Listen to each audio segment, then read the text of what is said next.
In 1976, the movie King Kong hit the big screens. It was produced by Dino De Laurentiis and directed by John Guillermin. It stars Jeff Bridges, Charles Grodin, and Jessica Lange in her first film role. Now, you have to admit, there is no bigger movie star than King Kong. From his humble beginnings as a stop-motion model, he has remained a pop culture icon for the better part of a century. He might be stomping on an enemy T-Rex or swatting airplanes out of the sky.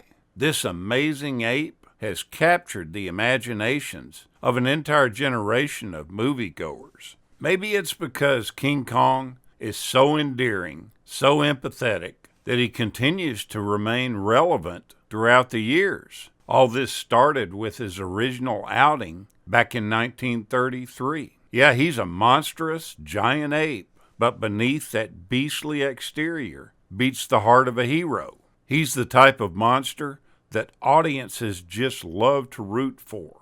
There's absolutely no denying the massive cultural impact that the very first King Kong had on moviegoers. And just a little point of trivia, that very first King Kong was filmed on a backlot that was called the 40 Acres backlot in Culver City. The reason I mention this is that there's been a ton of popular TV shows and movies that were done in that same location. The Andy Griffith Show was produced there for its entire run, and Gone with the Wind's Atlanta was set there too. Today it's no longer a backlot, but it's an industrial area that does have some sound stages, but it's basically just a business area. All the remnants of these classics that were filmed there are gone, except for a few metal signs that you'll see that state that King Kong was filmed there, and so was Gone with the Wind. The idea to make this 1976 King Kong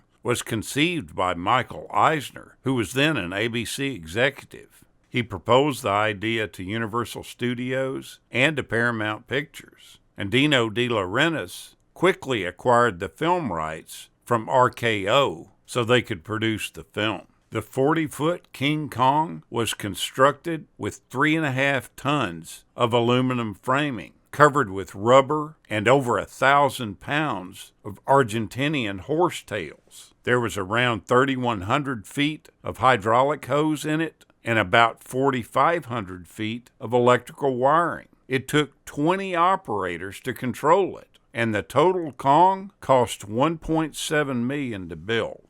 For the shots of Kong holding Jessica Lange, the filmmakers built giant hydraulic gorilla arms. The hands were 6 feet across, and these arms weighed about 1,600 pounds each. Shooting was well underway before the construction of this arm was complete. When they were finally built, De Laurentiis was invited to the set to witness a test of it. As he walked into the studio, the giant arm extended in his direction, and then the middle finger slowly uncurled and extended itself. The producer just broke up laughing, and everybody thought it was hilarious. The problem was, it broke at that point, and it was frozen with the finger up for an entire week before they could get it fixed. This mechanical King Kong is the largest mechanical creature ever made for Hollywood.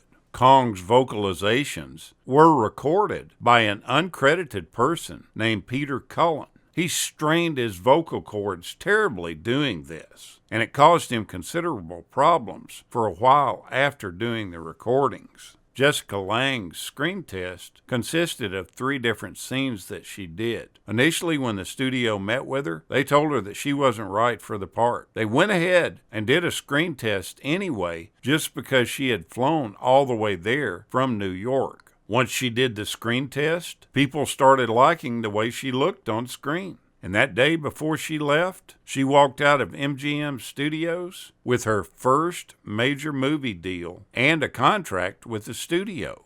Now, all the special effects were done under the supervision of Carlo Rambaldi. He was the master that put all this stuff together. And this was quite the daunting task. For the first 6 weeks of pre-production, the producers and Carlo constructed competing Kong suit concepts. They ended up constructing 7 different masks to convey various emotions by the creature. Separate masks were very necessary as there were too many cables and mechanics required for all the facial expressions to fit in one single mask. These masks were comprised of a plastic skull over which were placed artificial muscle groups activated by cables which entered the costume through Kong's feet. The latex skins were placed over the top of these muscle groups. All these facial expressions were controlled by a team of operators working off-set.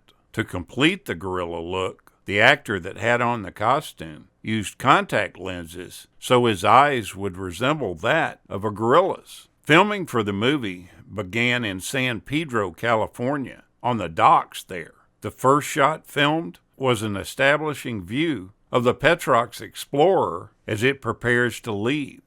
The scene where Jack Prescott, played by Jeff Bridges, is sneaking aboard this vessel was filmed the very next night, and so this classic film was officially underway. The production later on moved to New York City, and the first shots that were done there were the high-angle shots of the military moving into position on the World Trade Center, which would later be used as background plates for the shots in which Kong climbs up the side of the South Tower. The World Trade Center sequence was filmed twice for a total cost of nearly $250,000. And it's supposedly the point where Hollywood uses the largest number of background personnel that's ever been used in a crowd scene. The boat they used, the Petrox Explorer, was actually the research vessel, the Melville, which was operated by the U.S. Navy's Office of Naval Research. The producer originally requested the use of this ship and was refused. He then appealed to the White House and was granted the right to use the ship. Now, the name Petrox was really just a pun, referring to the then current fad of pet rocks, in which people bought actual rocks and treated them as pets. At a breakfast conference held on the Paramount backlot to celebrate the launch of the film's principal photography, producer De Laurentiis promised to blow away members of the media by unveiling both his stars, that being blonde newcomer Jessica Lange and the giant mechanical ape created to play the title role. Lange posed in this huge rubber gorilla hand, but she disappointed the photographers when she refused to scream for them. Now, they looked at a variety of actresses for the role that Jessica Lange plays. They really were looking for somebody that was completely unknown or that didn't have much screen time yet. Meryl Streep was one of those that was considered for the role. She went to audition for this role at MGM. As she was doing the screen test for De Laurentiis, whose son was also at the audition, after she had finished, his son turned to his father and said, "She's too ugly to be in King Kong." He said this to his dad in Italian, thinking that nobody would understand except those two. But that wasn't the case. Meryl Streep understood the language, and she turned and responded in perfect Italian to him that she was sorry that she had disappointed them. This left both of them completely stunned. As you know, she had the last laugh. She went on to be one of the most famous and awarded actresses in Hollywood.